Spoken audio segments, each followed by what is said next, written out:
It is a damn shame that the Attitude Era consisted of rapid title changes to the point that it is difficult to isolate individual reigns as being great. Like, obviously Steve Austin was a great WWE champion, but his best reign on top is interrupted by the one-day reign of Kane. So when you wonder to yourself where the likes of Steve Austin and The Rock are, that's where, trapped in an endless loop of hot potatoing the belt around. That isn't to say all of the best WWE Championship reigns in history have to be long. I personally love a short and quality title reign, but a lengthy body of work sure does help when the performances the champions are having are as good as the ones on this list. Next week we will go over the worst go-arounds with the WWE cummerbund, but let's start with some positivity first. I'm Tempest, hailing from partsFUNknown, and these are the 10 best WWE Championship reigns of all time. Before I get on with this list, make sure of course that you like this video and subscribe, enable notifications to always on so you never miss a list just like it. All of the stuff that we have right now, there's another survival series on partsFUNknown. It's all about that content, hashtag content,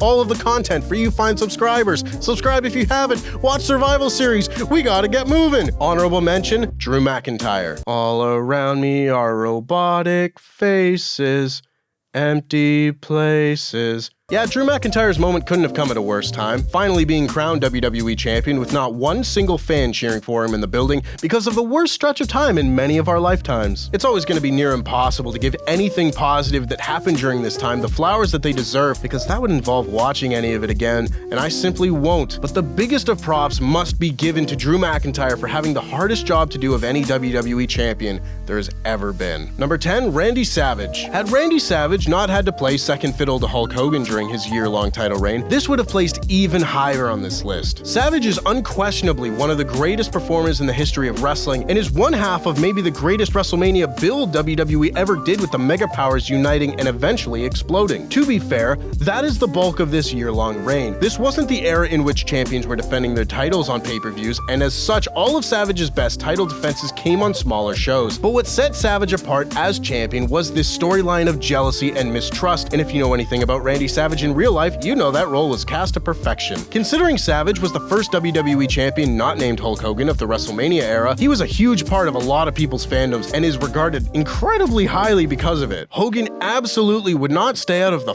way, but such is the case with anything involving Hulk Hogan, really. Number 9, AJ Styles. A perfect example of quality over quantity is the case of two-time WWE champion AJ Styles. Styles is another champion who can boast having a full go around the sun with the world's most impractical belt strap, but his year-long reign isn't the subject of this entry. That reign was not treated with a great amount of respect, as he engaged in a dick-kicking contest with Shinsuke Nakamura and a feud with Samoa Joe that had a few screwy finishes too many, all of which took place away from the main event of any WWE pay-per-view. His 2016 reign was the opposite, just under 5 months of being the best wrestler in the world with the belt to prove it. This is when Styles was at his best in WWE, always the highlight of the show, the focal point of the show, with 3 rivalries playing out at the same time between he and Dean Ambrose, James Ellsworth, and John Cena respectively. Deadly serious and extremely comedic all at once. AJ Styles, WWE champion. Even all this time later, it doesn't get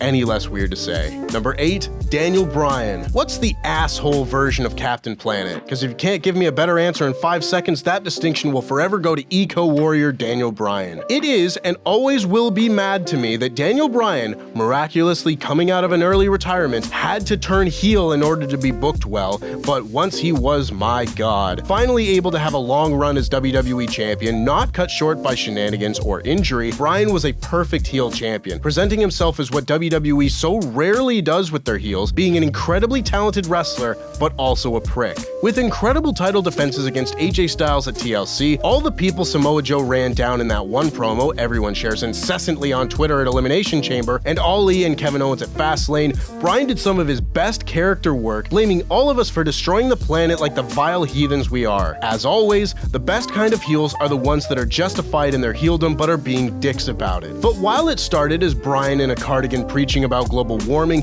it became Bryan being a hypocrite trying to keep Kofi Kingston beneath him with the same criticisms WWE had once levied against him years earlier before dropping the title in the best match of WrestleMania 35. The Yes Movement may have been more iconic, but in terms of a run being done on purpose, this might be the best of Bryan's WWE career and definitely his best title reign. Number 7, CM Punk. Man, I wish I could put this reign higher. 434 days as WWE champion was an inconceivable thought when CM Punk won the title at Survivor Series 2011, considering since the start of May that year, it had been the 8th time the WWE title had changed hands. 9th if you consider the unification at SummerSlam. Yet Punk reigned for well over a year. He had great matches with Chris Jericho and Daniel Bryan throughout 2012, but the problem with this reign was always pretty simple. CM Punk was the WWE Champion, but he wasn't the top guy. He wasn't going to be anywhere near the main event of a pay-per-view unless he was facing John Cena, or John Cena wasn't on the show. Punk versus Bryan? Nah, let's close with John Cena versus John Laurinaitis.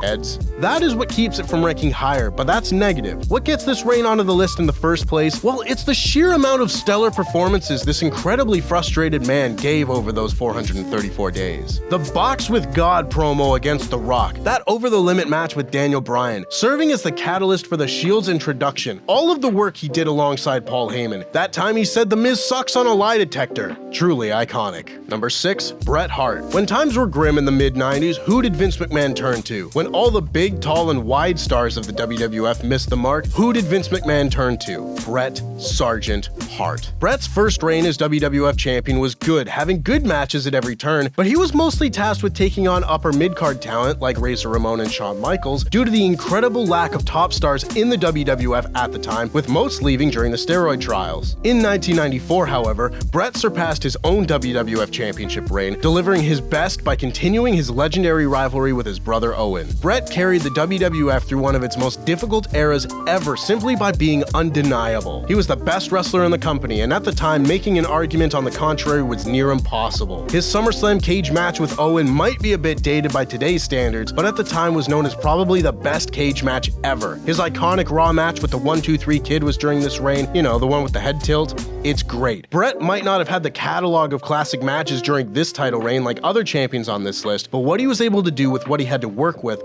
puts this reign among the greats. Number 5, Triple H. For everything that all of your favorite wrestling YouTubers have to say about Triple H, all of it warranted, no one can ever take anything away from Triple H's 2000. Well, besides WrestleMania. No one can ever be perfect, I suppose. Steph's Wedding Crasher held world titles in WWE 14 times, and you will struggle to find very many of those reigns that are remembered fondly. However, that cannot be said about Triple H's WWE Championship reign to start the year 2000. This was the reign that really made this man a star. The Triple H Cactus Jack rivalry started the year and held on to the title of Best Rivalry of the Year. The Street Fight, the Hell in a Cell match, the Chris Jericho Dusty finish, and capping it all off with maybe the peak moment of the entire Attitude Era at Backlash. 2000 is maybe the best year WWE has ever had, and a big part of that comes from Triple H being the premier antagonist of the business with the work to back it up. Number 4, John Cena. There are a number of folks on the top half of this list that the fans who reside on the internet weren't big fans of during their heyday, like John Felix Anthony Cena Jr. From the time he won the WWE Championship at WrestleMania 21, John Cena spent 26